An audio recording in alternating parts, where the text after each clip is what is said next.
Hi, everybody. Today's Wednesday, May 7th, 2025, and our friends John Helmer and Graham Fuller are back with us. Welcome back. Thank you. Thank And you, thank Nima. you, Nima. Yeah. Let's get started with John, with what's going on with the case of Ukraine. And we know that in the latest interview that Donald Trump had with MSNBC, he didn't offer that much of information. It showed somehow he just understands the conflict as some sort of hatred between Vladimir Putin and Zelensky, which is not the case in Ukraine.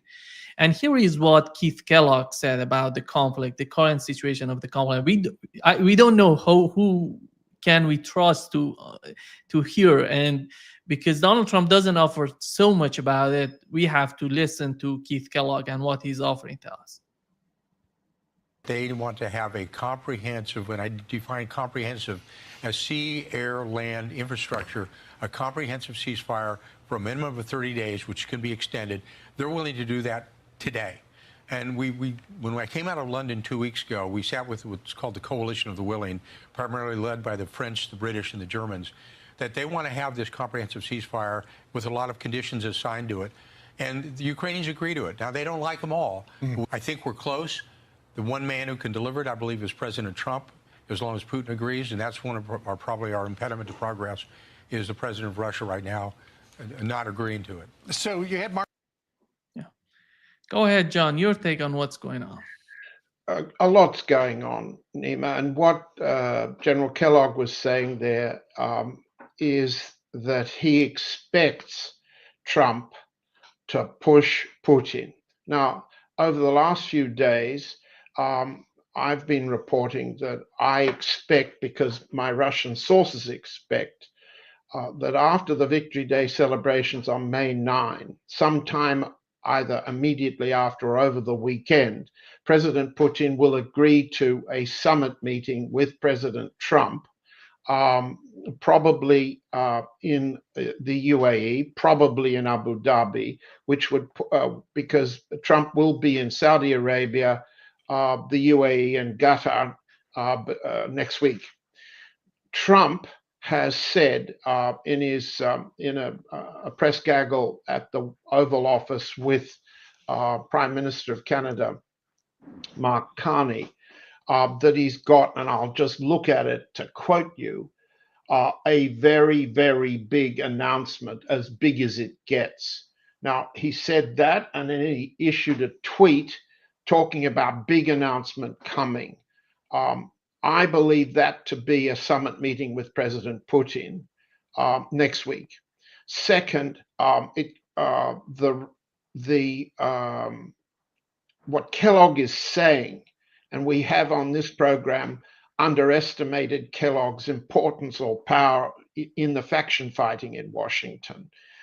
What Kellogg is saying is not only that there should be, and there is Ukrainian and European agreement on it, a 30-day ceasefire with a freeze in place, current military positions, but he added at the end of the clip that that means a 15-kilometer withdrawal east by the Russian forces and a 15-kilometer withdrawal by the Ukrainians west.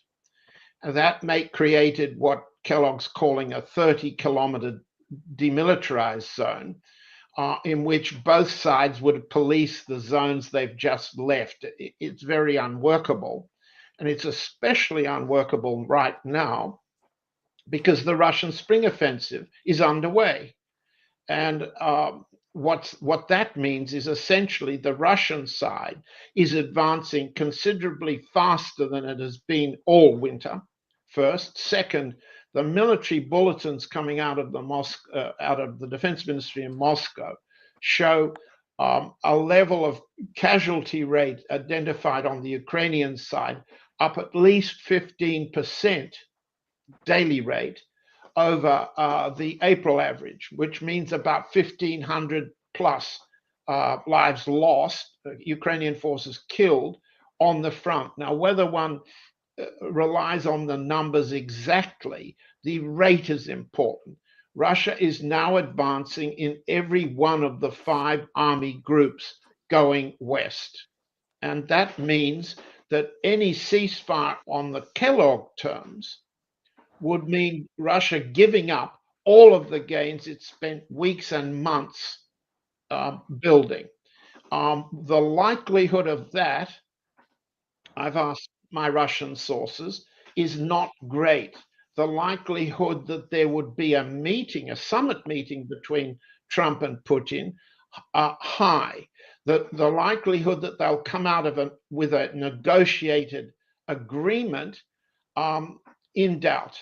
So it would be a feel-good summit to create the grounds for further negotiation. But with what we also have is a Russian unilateral ceasefire right now, starting at midnight on the 10th to the 11th and running for 3 days. So that forward movement is going to stop for 3 days. If Trump can't prevail on the Ukrainian side to also accept ceasefire, from the Russian side, that will mean that Trump can't order the Ukrainians to do anything. And that doesn't mean he hasn't the power. It means he's playing a deceptive or double game. So what we have at the moment, as I understand it, is intense effort, which Kellogg signals. And there's one last point.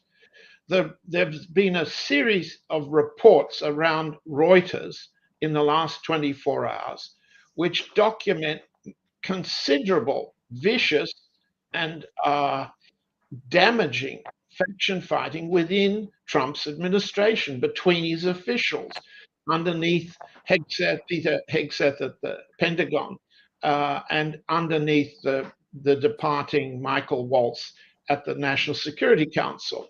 What the Reuters reports indicate is a level of faction fighting that Trump can't control. And these elements are fighting each other over every one of the major issues we've just discussed. How far to push the Ukrainians, how far to deliver what they want in terms of arms supplies, how far to stop, how far to antagonize Russia and continue the war. Those are the issues on which we have to understand Kellogg is operating in. And Kellogg, whom we've underestimated before, as I've said, is advancing as in this faction fighting. Yeah. Graham, your take. Well, John has raised a broad range of issues, very complicated issues, and very difficult to pull them apart at this point as to which one is the dominant one. First of all, I perhaps, out of slightly greater degree of ignorance, but have never been a great admirer of what Kellogg seems to have wanted to do in the area. I instinctively somehow have felt that Steve Witkoff had a better grasp, I mean, almost literally, a feel for the Russian situation and the Russian side of the issue that I think is extremely important. And this comes on the heel of a Washington administration all through Biden, which had no contact with Russia whatsoever and very little grip, and a foreign minister, American foreign minister or secretary of state, who had, in my view, zero grasp of what the essential cultural and geopolitical issues at hand were involved. So I don't, but who knows who Trump is going to go with? But I think we all know that Trump is likely to move swiftly if he feels that he is not moving, that his anointed spokesman is not moving in the direction that he would like to go in. And whether it's Kellogg today or Witkoff tomorrow or somebody else beyond that. And I think, as John has suggested, I mean, we have to get back to basic issues here as to even, why do we have a war in Ukraine? And the answer is not because Russia invaded Ukraine. It's because the United States and NATO created those conditions by which Russia felt it was an intolerable situation and would move. I agree, John, that I think a ceasefire, it's a soft soft move, but everything has to begin with a move of some kind, and if it can build some kind of goodwill. But I don't even know where the major block against more lenient, let's say, or more generous offers towards Russia is coming. Is it from within the White House? Is it coming from, say, within the Congress, who would view any peace based on a sacrifice of large amounts of Ukrainian territory, and other such losses, neutrality losses? I also don't think we can count out the Europeans, who I fundamentally view at this point as a highly negative force within any European treatment or interest in the future of Ukraine. They seem to have drunk the Kool-Aid, the American Kool-Aid, going back 50 years of NATO think, and seem now unable to move beyond that and consider whether there is groundwork for any longer term solution, which many have talked about, and Russia has talked about it, namely a more comprehensive post-Cold War settlement. And just think about it. Here we are 75 years after the Cold War. We're still dealing with the remnants of this. And Moscow has long since asked that there be a settlement that would include the security interests of everybody. Europe seems to be blind to that, or unable to conceive of a future for Europe in which Russia has any part to play. So I'm not certain as to which of the forces are at work here, pushing against what one hoped was a simpler solution, was simply leaning on Ukraine and saying, admitting to ourselves, at least to the West ourselves, that the war is over, it has been lost, and I frankly doubt how much agency that Zelensky has, except for that we choose to give him. John, I don't know if you watched the interview Donald Trump had been MSNBC. Do you think the way that he's talking about Ukraine, he's just shows his level of information on Ukraine, or he's just playing to be that much ignorant about the conflict? Because when you look at the way that he's picturing the situation, you don't see any substantial issue to be mentioned in his sort of talk. Here is what he said on MSNBC. Deal with Ukraine. It's a sign, it seems, that the United States is invested in Ukraine's future. The Secretary of State told me this is a very critical week. Are you any closer to reaching a peace agreement between Ukraine and Russia? I hope so.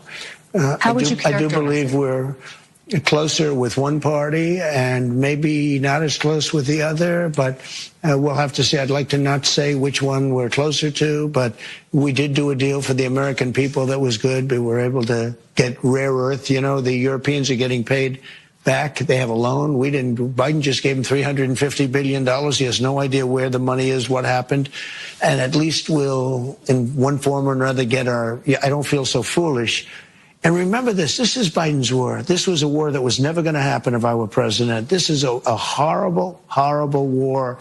And I get to see shots of soldiers through, satellite that are just so terrible. 5,000 soldiers are being, 5,000 soldiers a week on average are dying. They're not American soldiers. But I want to solve the problem. They're Russian soldiers and they're Ukrainian soldiers. And if I can save 5,000 souls, I just love doing it. How long do you give both countries before you're going to walk away? Well, there'll be a time when I will say, okay, keep going, keep being stupid. When does that come? Are you close to it? Sometimes I get close to it and then positive things happen. Okay? What's the red line for you? At what point do you say, that's it, we're walking away? Well, there'll be a time when I may say that. And if I do, there may be something I can't, maybe it's not possible to do. There's tremendous hatred, just so you understand. Kristen, we're talking tremendous hatred between these two men. John, unbelievable the way that interviewer is just pushing for just the United States leaving the situation, leaving the case of Ukraine, and Donald Trump doesn't offer anything. I don't quite agree with you, Nima. Of course, I'm a Russia correspondent. It's a long time since I was in the Carter administration, and I can't claim to be an expert. I'm also not a neurologist. And what you need to understand about the way Trump was talking is he sequences in a very simple cognitive way, but you heard him say the so-called minerals deal, which he keeps calling the rare earth minerals deal. Well, it's nothing of the sort. I'll come to exactly what it is in a minute, which you can figure out when you simply read it. It's essentially a huge tax dodge. It creates out of the Ukraine territory a huge tax-free zone for investment by Americans, including his family, Witkoff's family, Lutnick's, the Commerce Secretary's family, and so on. But let's come back to that in a minute. That's what Trump understands, making money. What he tried to say, and then realized it's no longer the case, is we got our money back. You heard him say half a sentence, and he stopped. And then what he did was pop in the slogans that he keeps repeating. It's a cognitive correction device. What he started with, what the US started with, was an agreement Trump said, Rubio said, Hegseth said, Waltz said, in chorus. Their job is a chorus. That the United States would recover $300 billion spent on the war so far. Well, the number was fake. It was about almost 3 times what the US had spent in military aid with the Ukraine. But the agreement as signed gets none of it back because the Ukrainians negotiated to remove past payback as part of the capital to be invested and on which profit would be earned in the so-called reconstruction fund. It's no longer payback, and Trump knows that, so he couldn't go on with that sentence. Then he threw in another slogan about deaths on the battlefield. What's going on in his mind is the things that are his priority, which means retaining power, showing he's the president of the world, actually, he said. And then if you add in the moral leader of the world as the Pope, you remember he put up the picture of himself as Pope. He's pushing the New York Cardinal as the Pope's successor, but that's another matter. What I think is understandable about what he's doing is, first, it's promotion of himself and his power so he can maintain his presidency, get through the midterms, all the things that presidents usually do. Second, it's to make money. And in that man's mind, making money is first and foremost. And the Ukraine deal is a system for making money. And if you then look at the faction fighting underneath Trump, which he can't control, Witkoff's family, Trump's family, Howard Lutnick's family, are all engaged in a variety of ways of making money out of the present war, creating new systems of finance, the crypto money system. They're heavily engaged in. And Trump has deregulated by executive order the way that system should work. Now, the ambition there is huge. It's huge. It's to replace mainstream banking with crypto banking, based primarily in Dubai, but elsewhere too. These people have a very clear idea of their purposes. They prompt their father, their uncle, their friend. That's Donald Trump. His priority is making money whichever way anything goes. And he's quite confident. And Witkoff comes back to him and says that the Russian counterpart, Kirill Dmitriev, makes him confident that there's a stratum an oligarch group in Russia, including and represented by President Putin himself, who want to engage in this crypto banking world because it will evade sanctions. It will make money for everybody. So I see what he said as quite clear. I want to make money. I want to be the ruler of the world, his terms. I want to be the moral force in the world. I'll be the new pope. I will stop the killing. Those are all the themes he keeps representing. And I think I understand them. So do the Russian side. So the Russian side faces a problem feeding the vanity, feeding the ambition, and feeding the greed, the money need. And how to preserve Russian national interests, the dynamics of the military situation, from, as Graham said, the threats from Europe, who want to go on fighting a different kind of war, a real war against Russia. The Europeans are going to lose money. They're going to pay Trump, pay the United States for their rearmament program. Germany's $50 billion rearmament program is to make war on Russia and make money for Trump. So the Europeans are locked into feeding Trump's strategy, let's call it. And we've talked about what that strategy is, one war at a time. So I don't really see that when Trump says walking away, he means the US will pull out of the war. No, Trump will always try to make the money out of that situation. If Trump means walk away, it means he will tacitly accept the Europeans will rearm and the US will get rich. Graham. Yeah, well, I yield to John on the question of the currency issue. I tend to boil things down to a few maybe more basic issues. I know that Trump is always driven by finances. That's been his entire life.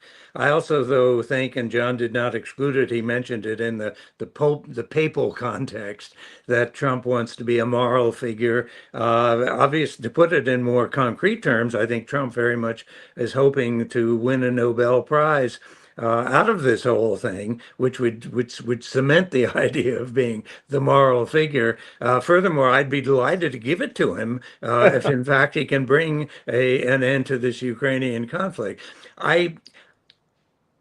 I think the Ukrainian problem is as complicated, perhaps, as the players want to make it to be. And if you take into consideration what European concerns are, what Russian concerns are, what American financial concerns are, what congressional terms are, what the implications of American walking out would be for the U.S. global issues elsewhere, those become extremely complicated. I tend to think that if Trump is truly interested in a Nobel Prize, let's say, as maybe even the #1 goal, because I would think that would be more gratifying even than a pocket full of cryptocurrency.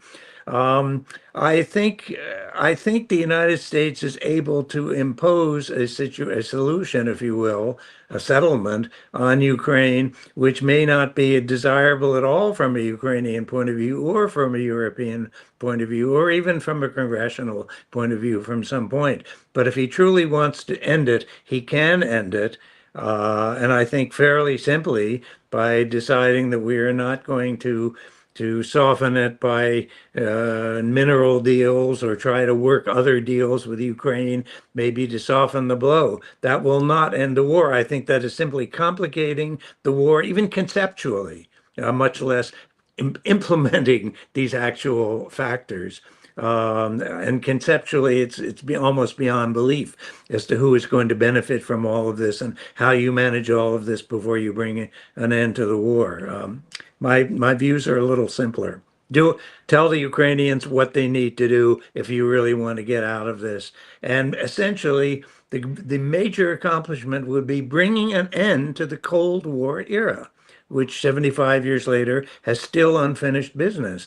I think that would be an extraordinary accomplishment for world policy if, in fact, some kind of agreement in post-Cold War agreement can be reached that meets everybody's security needs and drags the reluctant and incompetent Europeans behind them to accept it. John, with what we've seen so far, and you explained to us, do you think that we can be optimistic about the Ukrainian settlement? Uh, look, Graham's been a long time CIA analyst and then at Rand, and I respect his experience and my experience as an analyst, both at government level and in journalism, is optimism doesn't come into things. If I go down the street with my family, if I go to church or I engage in some kind of moral speculation or belief, that's when optimism, that's when hope comes. But I live without hope. I live without hope. I do as well, by the way. And especially if one's lost one's homeland. And there's a Greek song by Katsanidis who sang the song, "When you live without hope, any country can be your home." And so living without hope is what we do for a living. A lot of our audience, most of our audience, including us, Graham and me and you, wish to be optimistic. But our job is to present the situation as it's about to happen, to understand whether that, so that we can all determine whether we think that's good or bad. But we don't live with hope. That's not our job. My own feeling about a summit meeting between Trump and Putin is that it increases the pressure inside the US administration to do the simple things Graham's recommended. For example, the thing that happened: stop supplying 11 flights transporting weapons to Rzeszów in Poland to be moved into the Ukraine was stopped, but only for a few days, because Trump wasn't clear what had happened. Hegseth, this is all in the Reuters report, and I'll put it up again on Dances with Bears after our broadcast, so you can read it. Hegseth understood Putin to mean one thing, and under Hegseth, his staff ordered the Joint Chiefs of Staff to say stop. Now, stop means stop, and when the arms flow stops, the Europeans are unable to substitute what the US can supply. So if there were a stoppage of arms supply, if the ceasefire proposed that Trump will propose next week to Putin perhaps included a cessation of deliveries, that would be really something new. Really something new. Not 15 kilometers each way retreat onto a DMZ. Not Kellogg's proposal that European forces would be deployed on the West Bank. Walking down the streets of Kiev, you'd have British Secret Service men and special forces from France and the Foreign Legion walking up and down the river. No. A stop that Trump arranged for 5 days before Waltz reversed it, before Hegseth fired the staff members who were in favor of it. A stop would be a significant basis for optimism. But as an analyst, I can't predict what will happen beyond saying this is what to watch when it's beginning to happen, and how to penetrate the nonsense, the PR that comes out to make what happens look different. Do you want to add something, Graham? Because I want to change the subject. Do I? No, I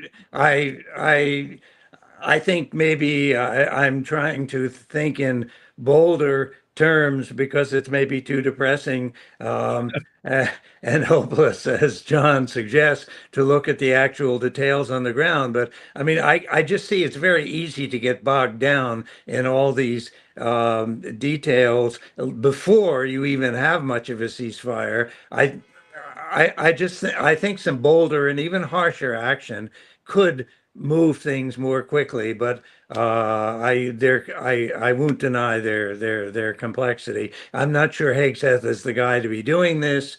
I don't know what he knows about any of this. I instinctively felt that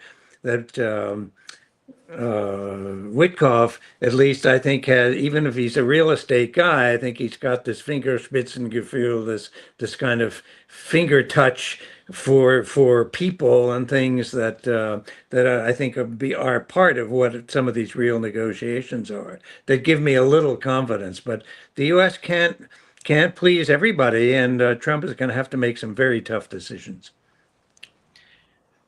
John, what's going on between the United States and Yemen is so important right now. We had Yemen hitting the Ben Gurion airport in Israel, despite having those massive air defense systems in Israel. And in response to what has happened to Israel, the United States, together with Israel, attacked the airport in Yemen. They have destroyed everything. And yesterday we learned that Donald Trump shockingly announcing this. Here is what he said on the case of Yemen. Some very good news last night. The Houthis have announced that they are not, or they've announced to us at least, that they don't want to fight anymore. They just don't want to fight. And we will honor that. And we will stop the bombings. And they have capitulated. But more importantly, we will take their word. They say they will not be blowing up ships anymore. And that's what the purpose of what we were doing. So that's just news. We just found out about that.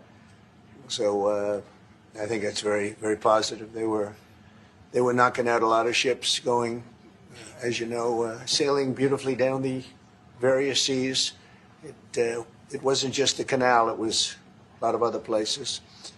And I will accept their word, and we are going to stop the bombing of the Houthis, effective immediately. And Marco, you'll let everybody know that.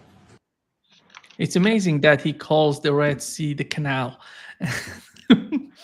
Well, he's a bit short on geography, yeah, but he was trying to say something which has directly concerns him. He wants a ceasefire from Ansar Allah and the Houthis while he's in the Middle East within range. That's important.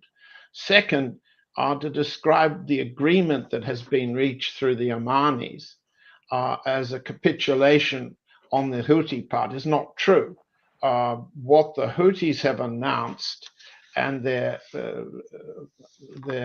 principal military leader, and I haven't got his name in front of me on the paper, has announced, and what the Omani foreign minister has announced, and they know because they mediated, it was an indirect negotiation, is there's a ceasefire between the Yemenis and US flagged vessels, both the military ones, the USS Harry Truman and its escorts, and US flagged commercial vessels. There is not any form of ceasefire or halt or capitulation on the Yemeni part regarding targeting Israel or commercial vessels that are part of the Israeli supply network, as we've seen in the past. So what there is what the Yemenis have responded as a minimal bilateral arrangement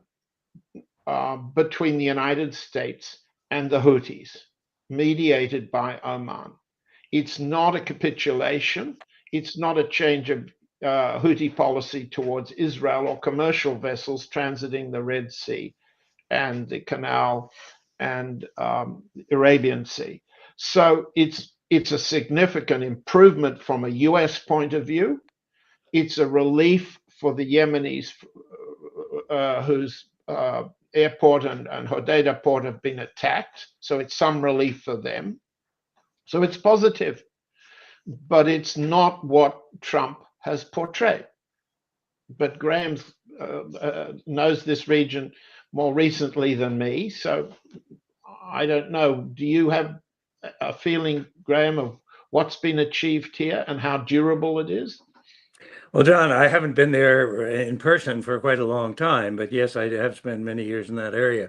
I find it overall encouraging, simply because it does suggest that at least some element of the confrontation, especially these, if it's true, the cessation of American bombing, which I found shocking and quite horrifying with the small and essentially dirt poor country, which has been actually the only Arab country, amazingly, to stand up and try to say or do anything on behalf of the Palestinians.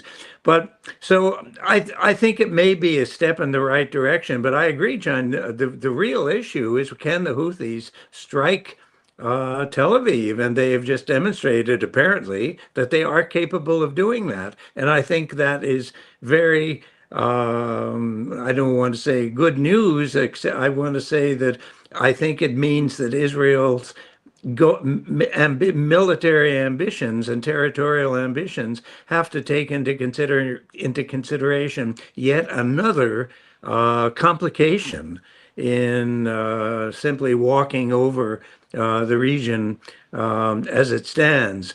So, yeah, it's a small step, but I think a very useful step. And we'll see. I will be fascinated to see what Trump gets out of his visit to the Gulf states and the Arab world. This is going to be a very long problem, the problem of Israel in the Middle East, and certainly Trump's exposure, at least to firsthand to, I think, Gulfy thinking will be important. John, you mentioned the case of Mike Waltz, and he was fired by Donald Trump, and it was in Washington Post reported that he was somehow pushing behind the scene, coordinating with the Netanyahu administration in order to bring some sort of direct war between the United States and Iran.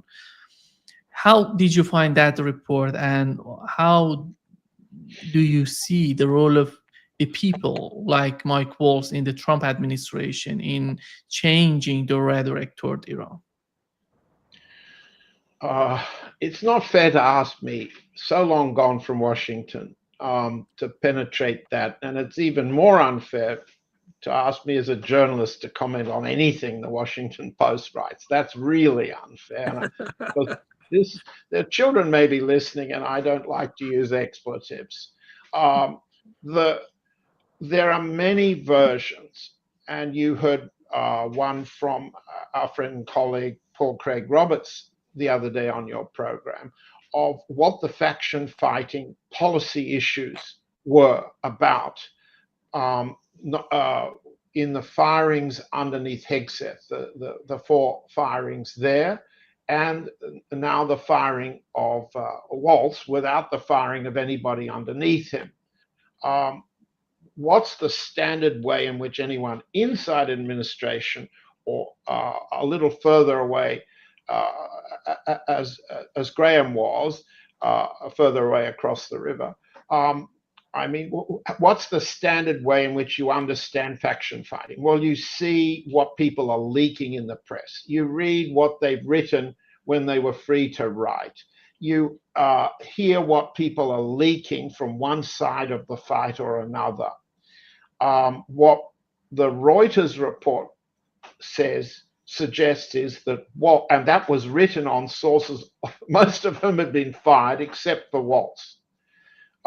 Waltz was responsible for ordering the resumption of arms deliveries to the Ukraine after the Hegseth staff tried to stop it.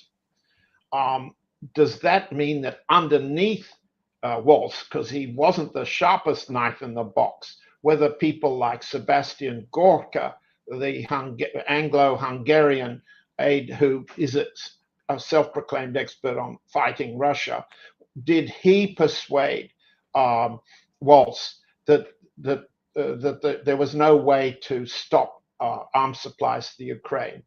I don't know.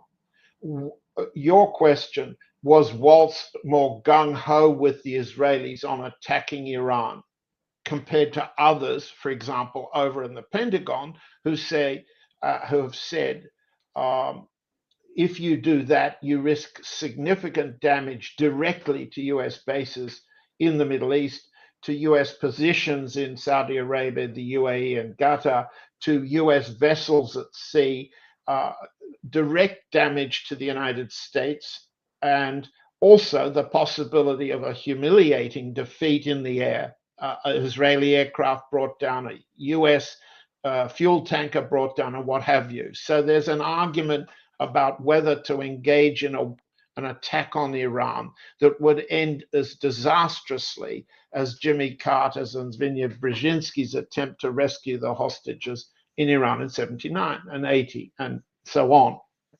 So I can't tell you that I know what the faction lines are. I can only say that the sociology and politics of Washington require the factions to constantly change their positions on as many issues as there are pieces of paper flowing up to the president, because these guys can't decide for themselves. And then they use the press to advance themselves, and then they produce stories to justify their previous position and assure themselves. Remember, everybody's got to live, everybody's got to buy food for the table and pay the school fees and medical insurance, so to assure people's future. These are the dynamics of faction fighting, and it seems to me quite possible that whilst reflecting staff disagreements underneath him, and remember they were purged too a couple of months back for disloyalty to Trump, can be gung-ho on fighting a war with Iran, or threatening to, closer to the Israeli position, whereas he wants to be less gung-ho towards Russia and more gung-ho towards China. This is the problem of trying to fight 3 wars at a time, and these factions can sort themselves out differently over the sequence of fighting one war at once and putting which one in priority is what the fight's about from day to day. That's what these chaps do. And they do it on the weekends. Let me remind everybody of the famous story that Kissinger told of Alexander Haig, when Haig was the staff man for Kissinger as National Security Advisor in the White House on the weekend, when everybody was on a long weekend holiday. Haig arranged for the maintenance men to move the walls of his office outwards, so he took the space away from competing staff men and had a bigger office closer to Kissinger. And he did all that by reconstructing the walls of his office on a long weekend while Kissinger was away. Everybody was away, and he got away with it because Kissinger found it amusing that his staff fight each other like that. And I've experienced it too. When I was there over the weekend, people would pull the sign off my office front door because, as a signal that they were coming after me. That's what happens at that level. So whether it's interior decoration, Trump's awfully keen on what he calls 24-karat gold decoration in the Oval Office, or whether it's moving the walls, or whether it's getting your papers adopted, or whether it's speaking to the president so you can say that you've persuaded him to do this or that. That's what this fighting's about, and it can take any policy form. These aren't principled people. These are political fighters. Graham, I think what Yemen has shown with the case of ballistic bombs. Just a quick comment on John's view, who has a more fine-grained approach to this and than I do. and very knowledgeable. I would just say, as I look at this, I'm struck by several features, and this is a rather different angle by which to look at it. I was struck and frankly discouraged by Trump's earlier nominees in the foreign policy arena early on, that it seemed to be very heavily staffed with people who were fairly openly Zionist in their inclinations. And I despaired that this would bring any open-handedness, even-handedness to any further foreign policy. But I think here Trump's demand for loyalty is shifting the picture, and I'm not sure. And if I got the impression that perhaps Steve Witkoff himself was perhaps more Zionist inclined, but if Trump tells him to go and negotiate, and and Witkoff is a good negotiator, that he will salute and do it. I would guess that in this case, Walt seemed to be playing a game very close to Netanyahu. If I were Netanyahu, I would not be terribly comfortable with Trump all the time. He's mercurial. He's unpredictable. I don't know that he has Israel's deepest interests in mind, and I think Trump would resent any thought, as many of the jokes in Washington are now, that yes, we don't have a Congress in Washington, we have a Knesset.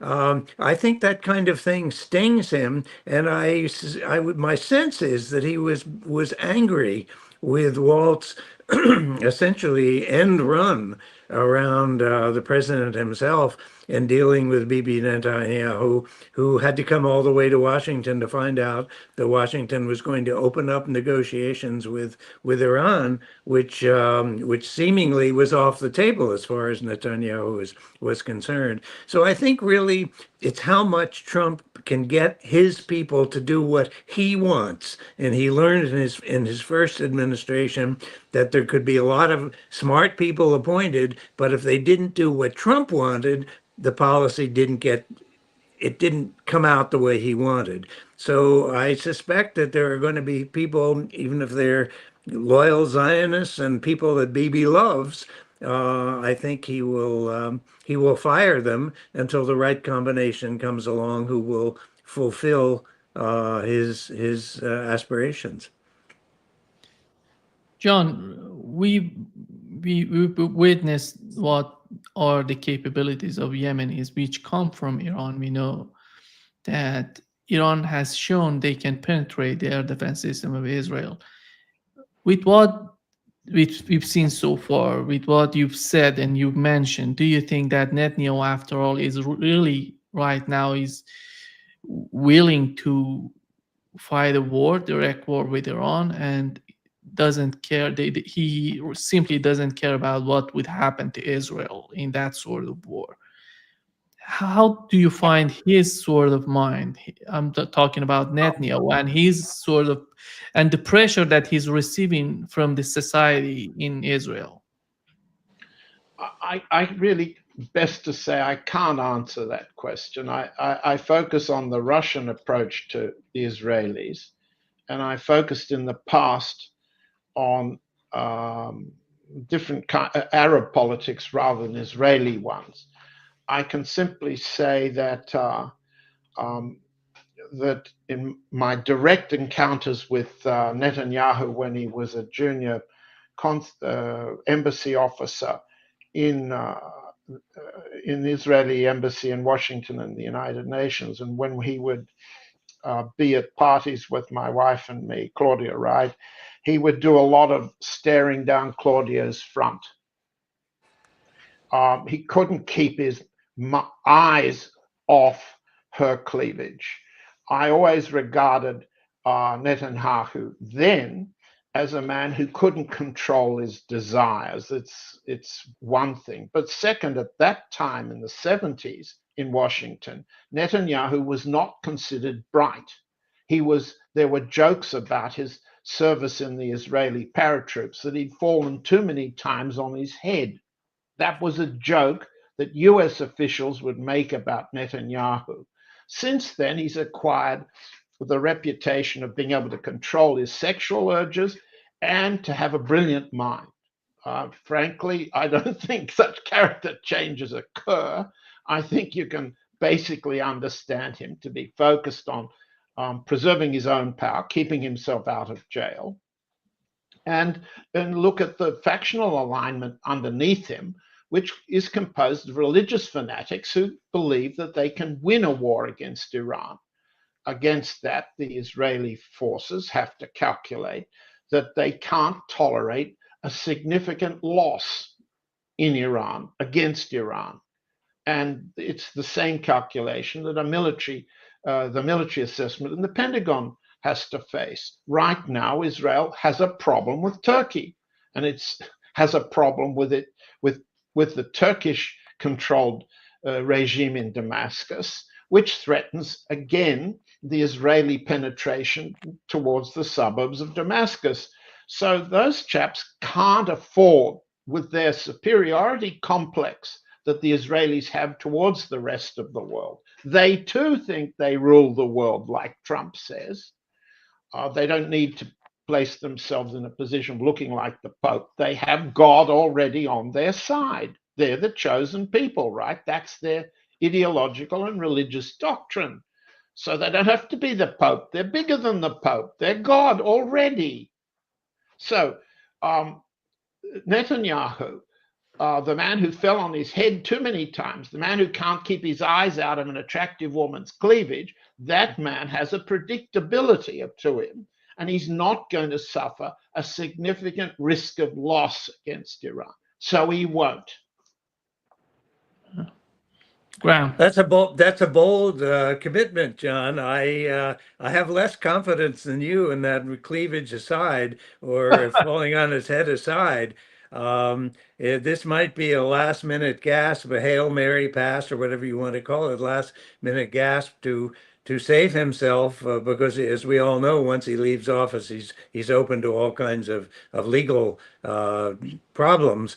But I see this is from Israeli perspective as an almost existential issue. It's either Israel, if Israel can't run the Middle East, then they're not going to allow Iran into that position. I think this is very deep, runs deep and dangerous.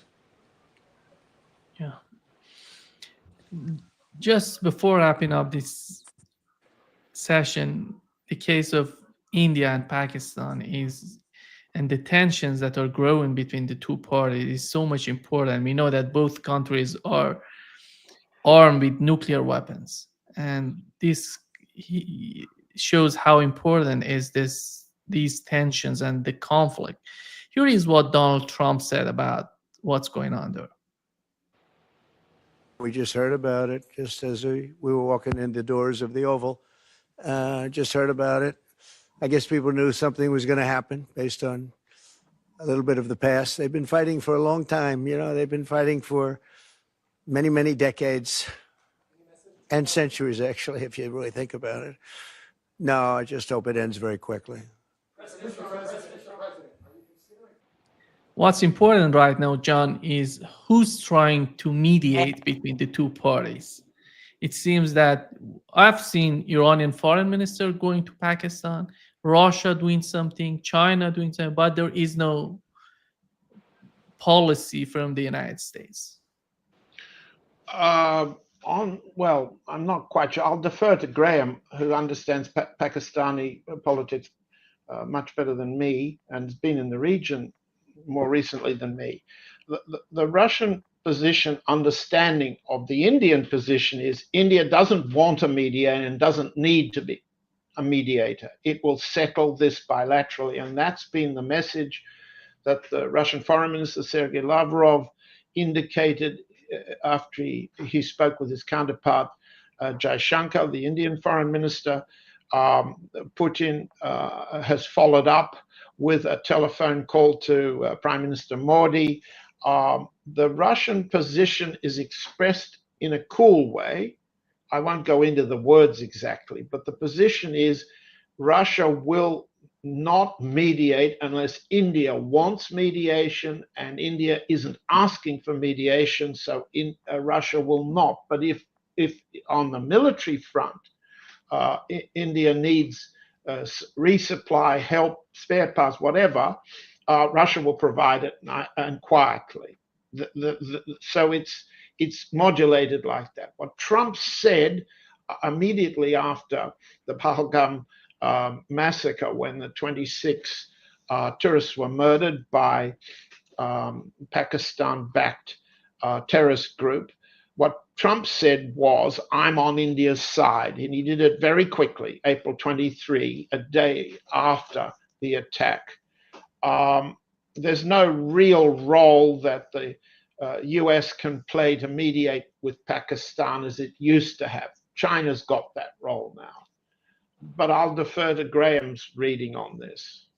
No, John, I think you've raised the pertinent issues here. The issue is not simply ripe yet, and God knows what ripe will mean and what kind of damage a ripening of the issue will bring about. As several of us now commented, the international complications, geopolitical, global implications are considerable, and it's in many ways a proxy war, if you will, with China and India, and then Pakistan, and working with the Chinese and the Pakistanis moving back and forth over the years between working with the United States against the Soviet Union.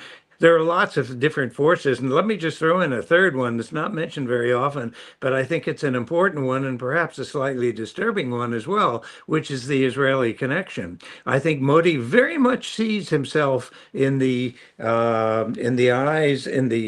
image of an Israel that is establishing a religious state, a Jewish state, just as Modi is very much focused on a Hindu state with the ideology of Hinduism, if you will. Furthermore, Israel identifies with the Indian struggle against Muslims in general. Muslims are bad in Israeli eyes. And furthermore, Israel is selling all kinds of spy equipment and paraphernalia, military equipment to India. So I think the effort to try to portray this as some kind of Western Israeli Western world struggle against the evil forces of Islam are very dangerous, but they're not absent. And Modi, as himself, has had an extraordinarily vicious historical background when he was chief minister in Gujarat with the massacre of I don't know what the numbers are, but significant numbers of Muslims within Gujarat state. So there, many people have a dog in this fight, if you will. Yeah. Thank you so much, John and Graham. John, do you want to add something? Yeah, I want to talk about the Canada front. Okay. Graham's the lived meeting. in British Columbia near Vancouver, and I want us to. We have a Canadian audience, and everybody was watching as newly elected Prime Minister Mark Carney went to the Oval Office. Now, I have never seen a display of such nervousness by a Prime Minister elected against the man he was sitting next to. From a Canadian point of view, and I'm very interested to hear Graham's point of view, Mark Carney did nothing to defend any of the positions on which he campaigned in Canada. He spoke English, but he didn't speak French. There are two languages in Canada. Why didn't Mark Carney translate his own brief statement in the Oval Office into French? When President Macron of France was there, he spoke in French and then translated it himself into English. Carney betrayed French-speaking Canada then. He had a nervous tick in his face. He couldn't make a single joke, which he excelled at during the campaign, and he allowed the President of the United States to claim credit for an election in Canada. He allowed the President of the United States to insult the Prime Minister of Canada and another minister. Never mind the politics of it. A Prime Minister of a country represents in that room the country, And Carney allowed Canada to be insulted. He also did not come back with a joke, with any significant remark when President Trump repeated Canada should be a 51st state. Carney said, Canada's not for sale. That's not the strongest position. Trump responded, never say never. Now, I thought for the Canadian audience, it was a shocking display of cowardice, rank cowardice by the Prime Minister of Canada after all that Canada has gone through in this election campaign. And it's a war front for Canada. Well, it very definitely is a war front in many senses, although I would suggest that Carney owes a vote of thanks to Trump for having brought Carney, helping him win the election. In that 6 months ago, everyone thought that with former Justin Trudeau's performance sinking in the Canadian political perception, that the Conservatives were a shoo-in. And then when Trump came out with this 51st state, and Canadians have been worried about long-term U.S. eyes on Canadian water, et cetera, et cetera.